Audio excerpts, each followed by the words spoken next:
Good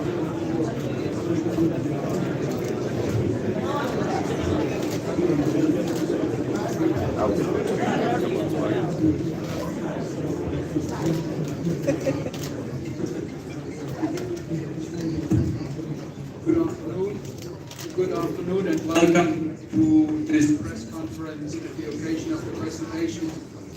Is this working? No, it is. Okay.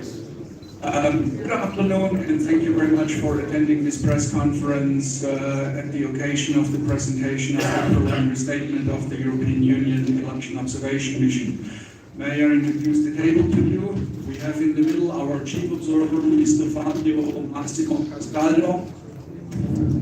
Then on the far end we have Andreas Schieber, head of the delegation of the members of the European Parliament, and next to me is our deputy chief observer, Beata Martin Razumijovic.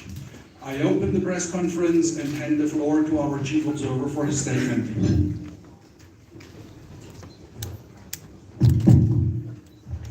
Thank you very much, dear Everard.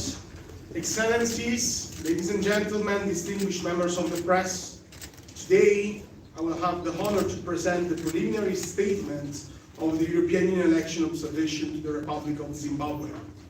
The findings in this preliminary statement reflect the work of the EU Electoral Observation Mission up to this time. Important parts of the process are still ongoing, and the EU-UM observers are still deployed throughout the 10 provinces to observe also all the remaining steps and stages, including complaints and appeals and the post-electoral environment. And of course, we hope the remaining stages will be devoid of violence. This statement is based on the findings and analysis of the EU Electoral Observation Mission core team, the long-term observers, as well as the short-term observers that have been deployed all across the country. The first EU Electoral Observation Mission observers arrived in Zimbabwe on the 8th of July. On election day, the mission had about 150 observers deployed both in urban and rural areas across Zimbabwe. They represent the 27 EU member states, as well as Canada, Norway, and Switzerland. And I would like to seize this opportunity to express once more my deep gratitude to all of them for the excellent cooperation and their support. Part of the EU-UM on election day was also a delegation from the European Parliament of 7 experienced colleagues led by Mr. Andreas Schieber, who is here beside me, and the diplomats accredited to Zimbabwe. I would also like to thank the observer missions from SADC, from the African Union, COMESA, from Commonwealth, and from the Carter Center for the good cooperation we had so far. The EU-UM was invited by the government of Zimbabwe, and an administrative arrangement was signed between the European Union and the Ministry of Foreign Affairs and International Trade. This agreement stipulates also access to all electoral stakeholders and also the information relevant to the electoral process. Unfortunately, this was not the case with official bodies. This is unprecedented in the history of the EU-UM. As part of this agreement, the EU-UM is committed to provide an independent and impartial long-term analysis of all aspects of the entire electoral process. In the course of its work, the EU-UM conducted over 1,600 meetings with participants on the electoral process in urban and rural areas. The EU-UM adheres to a strict code of conduct, and our observers do not interfere in any way in the electoral process. The EU-UM has assessed the legal framework, the work of the election administration, the political environment, including the campaign of parties and candidates, and we also assessed the participation and the role of women, the national minorities, and other marginalized groups. The mission conducted a very comprehensive quantitative and qualitative analysis of the most relevant broadcast and print media, as well as the social media sphere. The legal framework could provide, in fact, an adequate basis to conduct elections in line with regional and international standards exposed by Zimbabwe if implemented properly. However, the EU Election Observation Mission concludes that curtailed rights and a lack of level playing field led to an environment that was not always conducive to voters making a genuine and informed choice in Zimbabwe's 2023 harmonized election. The passing of regressive legal provisions and acts of violence and intimidation resulted ultimately in a climate of fear. The violent arrest around 14 members of ZESC and the ERC on the 23rd of August adds to our grave concerns. Both organizations are respected and are credible human rights defenders and part of the global network of domestic election monitors, GNDEM. They are also exposed by the European Union. Both organizations, I would like to remind these aspects, are accredited citizen observer organization and exercise their constitutional rights. A police statement on 24th of August said that it was for coordinating the alleged release of election results. Ultimately, the elections fell short of many regional and international standards, including key principles of equality, universality, transparency, and accountability. The election was also hampered by significant issues regarding the independence and the transparency of the Zimbabwe Electoral Commission, ZEC. The ZEC missed opportunities to increase public trust in the integrity of voting and to result management. The initial failure of ZEC to provide the critical electoral material, notably paper ballots, which resulted in many polling stations opening with severe delays, late into the night or next day, led to an increasingly tense atmosphere in some locations. This was mainly observed in urban centers like Harare or Bulawayo, but also in Manicaland. Overall, the EU-EOM commends, however, the large number of voters who remain in queues for extensive times to exercise their right to vote. ZEC's communication regarding delays, its reason, and the actual voting hours was insufficient. EU-EOM observers assessed the election day as generally calm. Voting was assessed positively.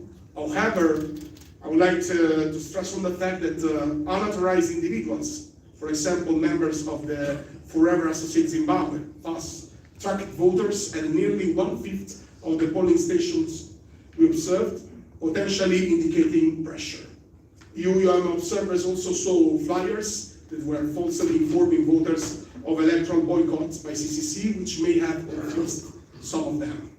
The EU-EOM noted the central role of the judiciary in the process, given the unprecedented high number of pre-election court challenges pertaining to both right to contest and the validity of the all key legal texts, some of which remain still nowadays unresolved.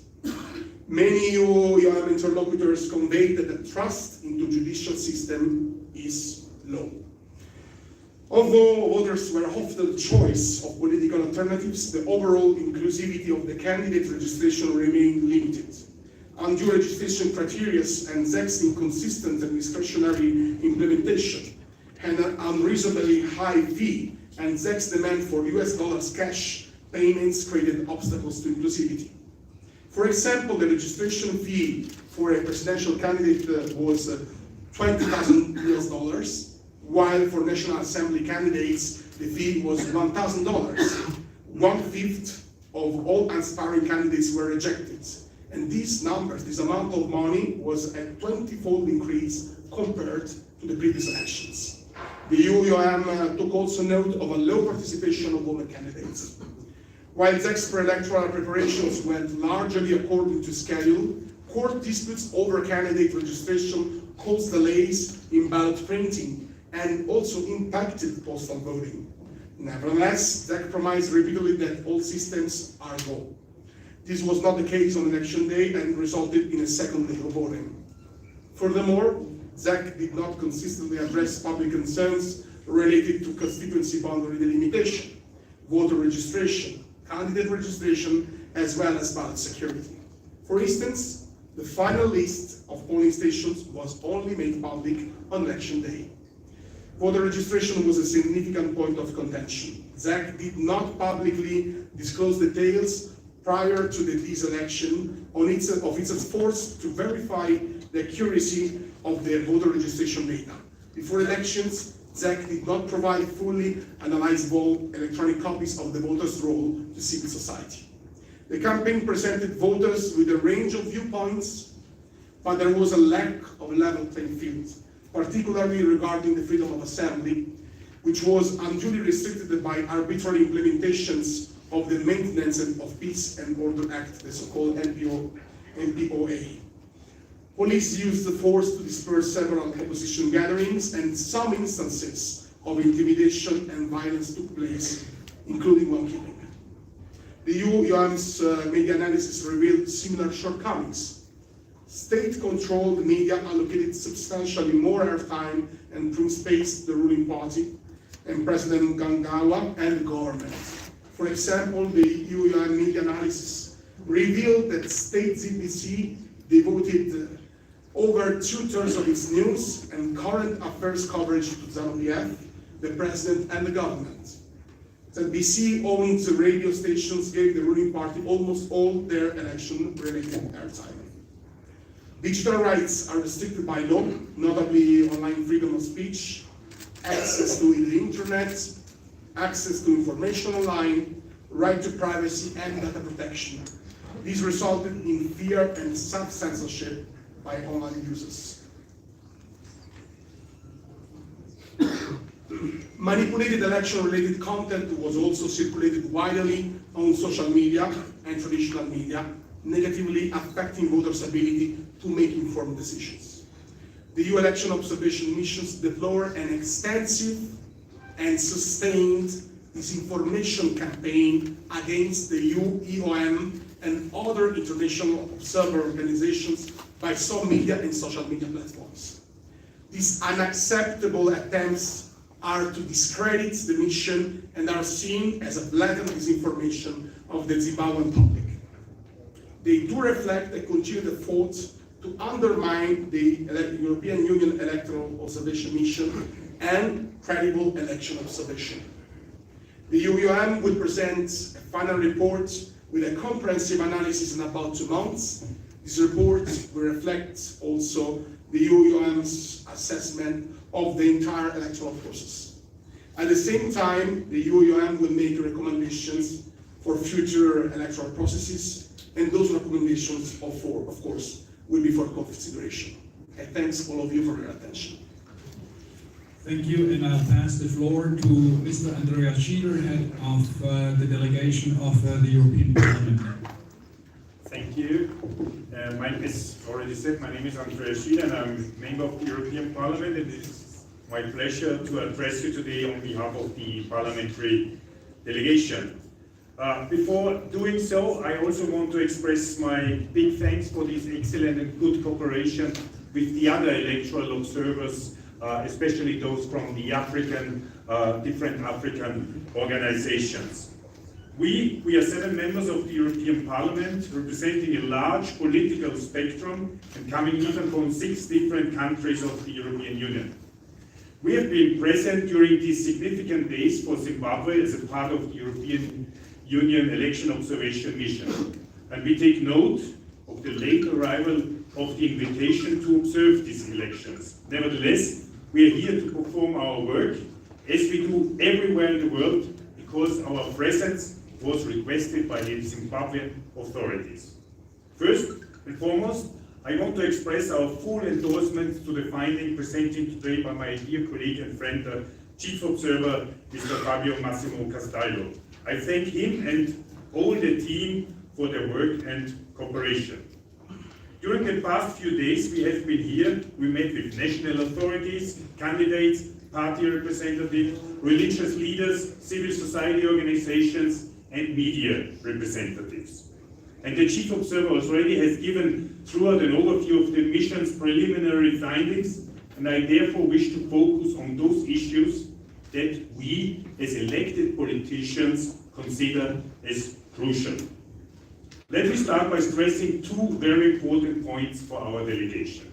First, there are the crackdown and raids that led to the arrest of 39 people from local observer organizations in this very hotel, which were from CESN and ERC.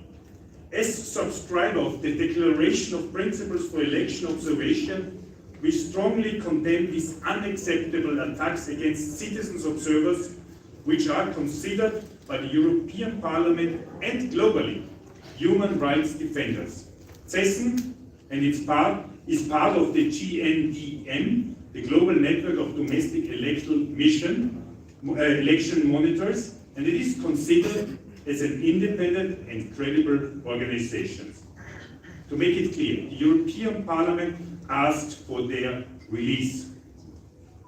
The second point is the extensive disinformation campaign against international observer organizations, especially the European Union Election Observation Mission. We remind that the EU-EUM was invited by the government to conduct an independent assessment of the electoral process. And as it is said in the preliminary statement, the election fell short of many regional and international standards, including equality, universality, and transparency. Besides being largely peaceful, the electoral campaign was severely affected by the Patriotic Act, adopted just last month, and the discussion about the private voluntary organizations bill. According to our interlocutors, these have led to a severe shrinking of democratic space, including for the exercise of freedom of expression, association, and assembly, but also to the self-censorship of civil society and the media.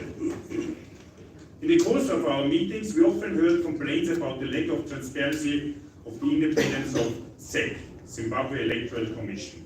We were also told that it did not provide effective and timely information during the electoral campaign, in particular concerning the voter roll.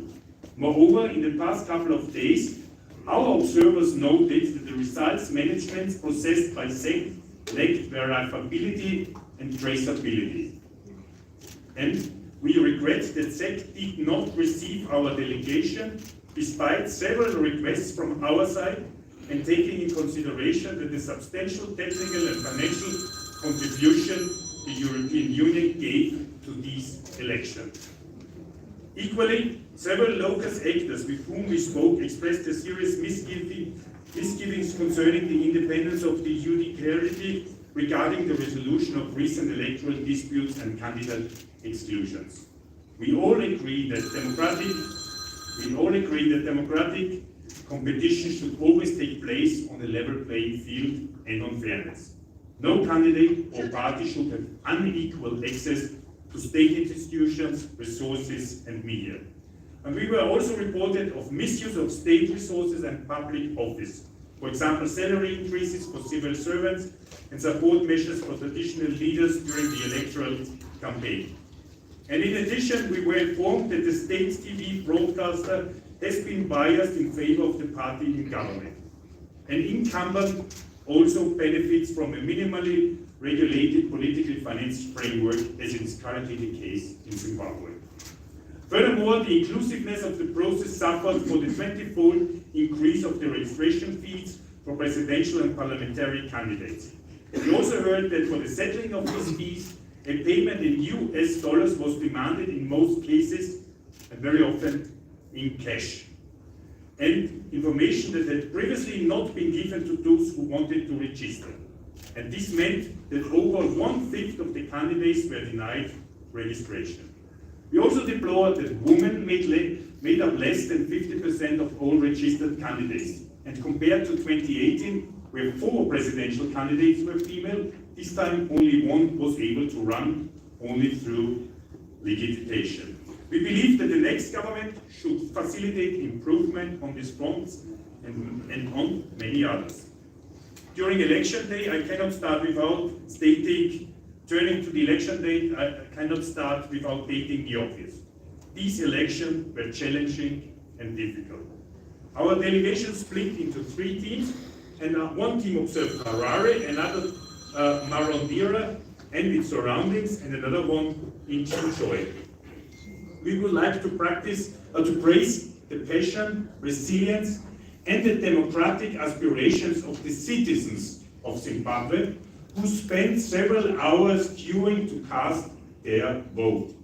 In several districts, including the capital Harare, papers for the local elections arrived with unacceptable delay, with the opposition alleging the delays disproportionately affecting their strongholds, as assessed by the mission's statements.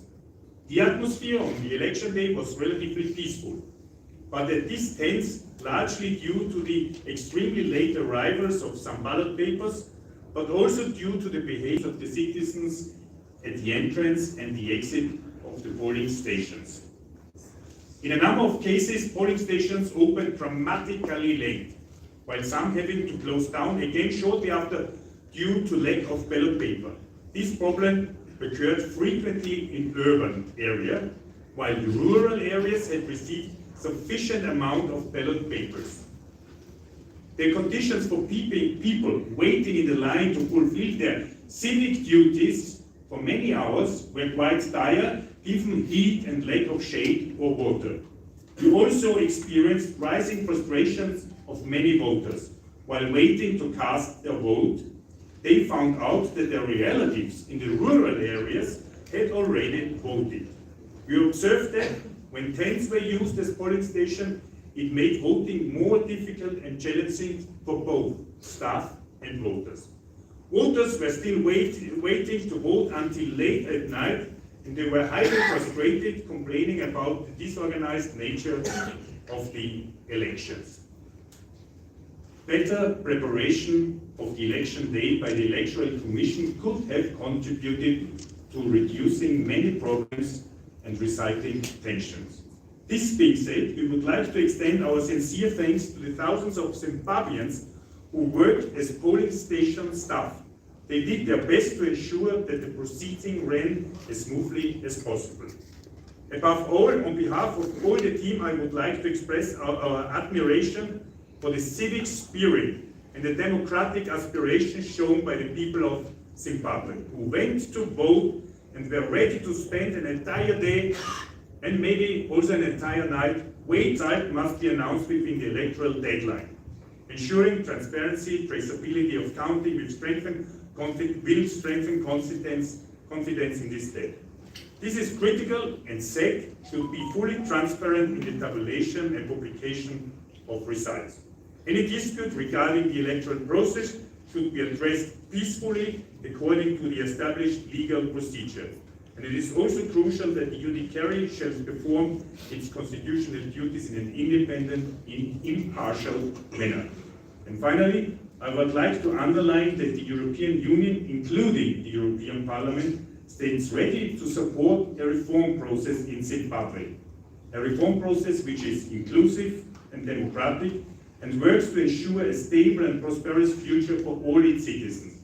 And in this respect, we are available to provide our assistance to ensure the best possible implementation of the EU-UN recommendations. Thank you for your attention. I open now the floor for questions. Please introduce yourself by name and also let us please know the media outlet you work for. Do we have questions? We have one in the middle. We have microphones, but it might take a moment to get through the crowd. Thank you. I wouldn't stand up just in respect of my colleagues who are taking vital footage. Having listened to your summation, my name is Calvin. I'm a journalist with the Namibian newspaper. Having listened to your findings, what then is the conclusion? Are you in a position to make that conclusion now, since this is a preliminary statement? But the question is it a fair and free and credible election as far as you're concerned? Collect many or reply back one by one? I would say we do one by one. Thank you very much for your question. First of all, let me remind something very important. this is not in the mandate of our mission to do a certification of elections. What is our mandate, what is our commitment, is to observe the elections and the whole electoral process, including the pre-electoral and the post-electoral one. That's why we deployed also long-term observers in the country. And of course, to check if the way in which elections are held and managed comply with regional and international standards. And in that regard, I think that our statement in this preliminary statement and also my words previously have been quite clear. Unfortunately, what we observed and remarked is that in many significant and fundamental aspects, those elections fell short in the respect of those regional and international standards.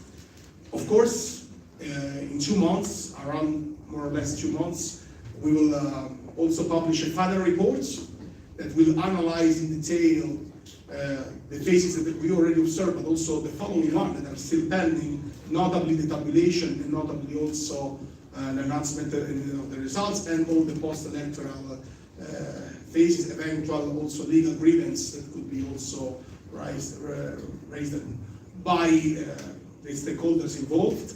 And in that capacity, in that report, we also propose some recommendations that we will submit to the competent national authorities, hoping that it could be helpful and could foster also a political debate within the country.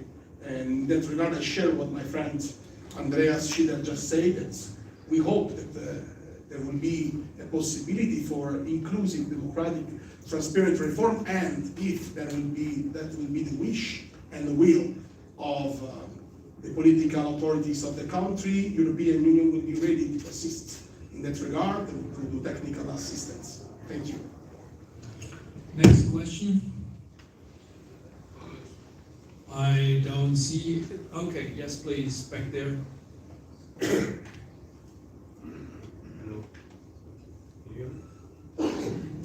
No. Hello? Yeah. Now yes. I'm Umberto Bacchi from Agence France Presse. Given what you have observed, do you have any confidence that the results to be announced will accurately reflect the will of the Zimbabwean people? Let me say that an electoral observation mission should not try to forecast the future. We are here to observe what will happen. And therefore, in our preliminary statement, we underline those aspects of the procedure in which we feel that the competent bodies and ZEC notably were not fully respecting the provisions of the internal legal order, but we do not want to make any kind of provision. We will just see what will happen, and we will see if their actions and all the next steps of the procedure will comply or not with the regional and international standards, and of course with the national legal framework that is applicable to the next stage of the procedure. Thank you. Do I see more questions? Please raise your, yes, all the way in the back, please.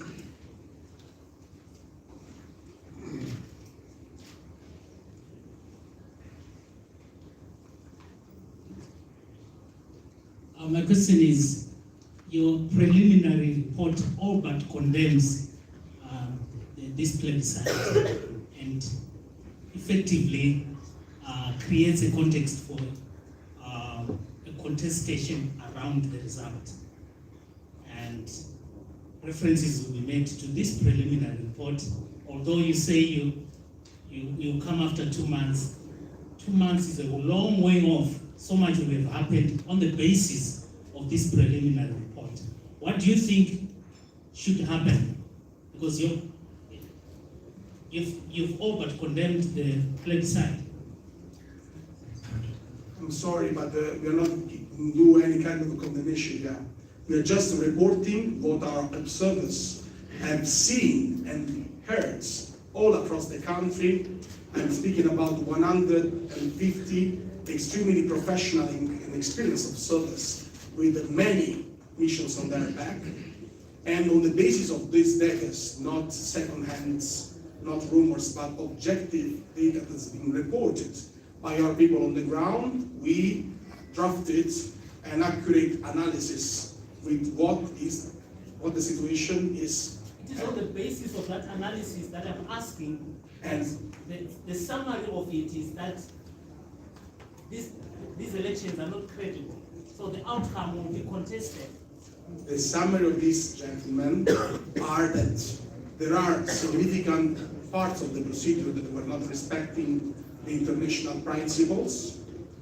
Of course, I do reiterate the fact that we still have to observe the final phases that are still ongoing.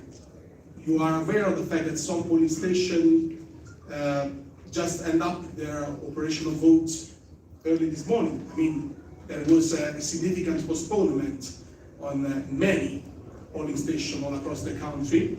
And of course, we do reiterate the hope that any kind of grievance, any kind of appeal, any kind of contestation will be done in a legal framework foreseen and without any kind of violence. This is, of course, the hope of the Electoral Observation Mission. And at this stage, we cannot do any other additional remark exactly because the procedure is still ongoing.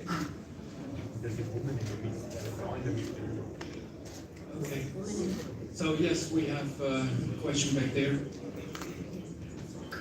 Thank you. My name is Monica Cheru. I'm in Zimbabwe now. I would like to ask if the EU is not self-contradicting. On one hand, you are talking about where ZEC and other stakeholders have failed to fulfill their mandates based on the Zimbabwean law and constitution. And then in the same breath, you are challenging laws that were constitutionally passed in Zimbabwe. I don't know, does that make sense? Like the POV and the whatever, the acts that you spoke about, those were constitutionally passed in Zimbabwe. Are you not choosing to play with the constitution when it suits you?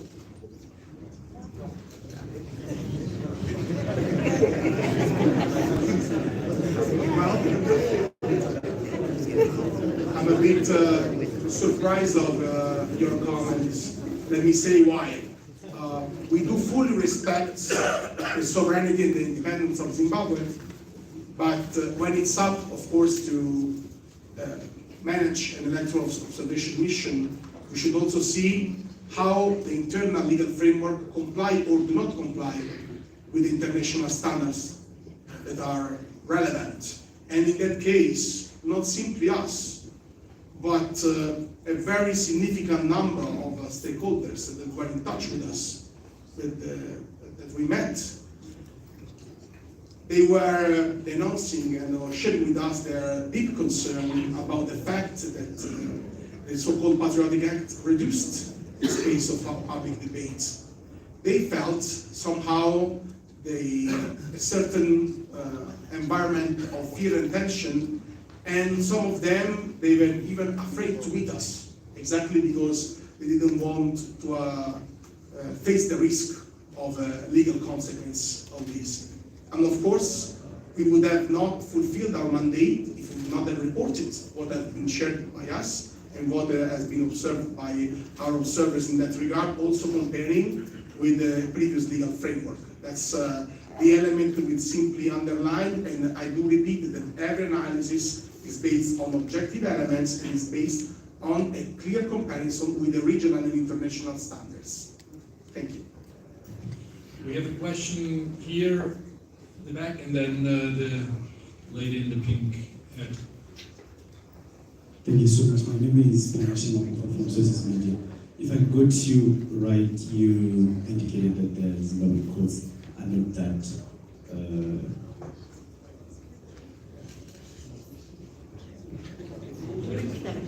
so if I got you correct, you indicated that the Zimbabwe courts, the legal system in Zimbabwe is not that independent. And also, some of the observations indicated that the legal system in Zimbabwe is not that independent. And here you are saying if there is any contestation, people should call the legal route? Do you think that will call the legal route? Zimbabweans are going to get the intended result. Thank you. Well, thank you very much. I would like to stress what I did say in my speech, that I said that the stakeholders, the participating persons we met, express their doubt and concerns about the trust they do have in the judicial system. This is not our evaluation, this is the evaluation of the person we met.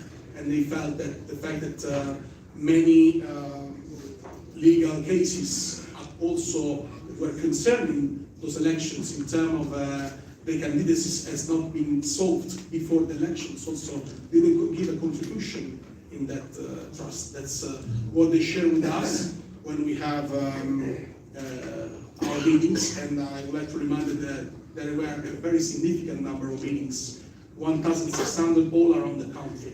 So I think that gave us a good basis of data to assess in that regard.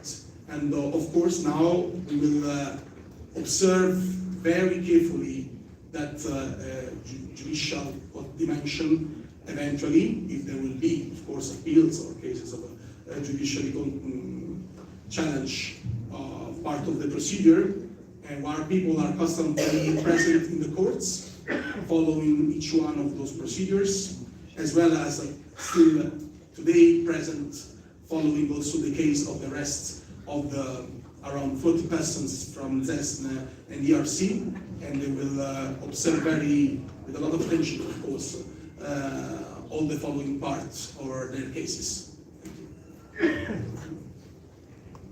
Thank you. My name is Rubidai Chizarura, and I'm a freelance journalist. You noted that female participation in politics in Zimbabwe was a bit on the low. Are there any reasons that you managed to observe to why there's low participation from women? Thank you. Thank you, madam. In fact, when we met many stakeholders from civil society, but also some parties, they express a certain doubt about the reform on quotas. Because if on one side they introduce formally quotas that are fixed by the law within the National Assembly, on the other hand, it seems statistically that if you look at the candidate in the ordinary constituency, we have less women candidates than 5 years ago. Then somehow there was the impression that this system could have cut off ties between the electors and elected. This is something that many of them shared with us. Of course, I think that these statistics are not positive, because we do truly believe that the participation of women in politics as candidates and in general the political life of the country is a pillar, really one of the fundamental aspects of a healthy democracy. And we hope that in general there will be in the future very important debate in the country in thinking what could be the possible best reform and means to ensure that this participation will go up instead of decreasing as it happened in this election. Thank you. Do we have a question in the middle? Okay. No, if not, then the gentleman. Yeah, she's coming next. First, the gentleman here, and then the lady in the back. My name is Marshall, I'm a freelance journalist. In my humble understanding, when you have an observation, you have findings, then you make recommendations.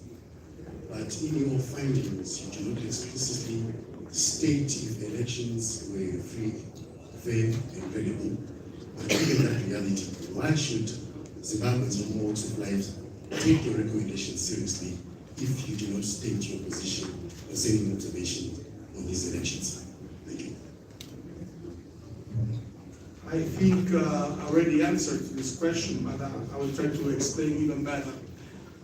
I do repeat that no electoral observation mission, not the one from the European Union, not the one from our African friends and counterparts like the African Union or SADC or the other partners like Commonwealth or Carter Center. None of us is entitled by methodology to give a certification on the validity, on the fairness, on the freedom of elections. This is against our methodology.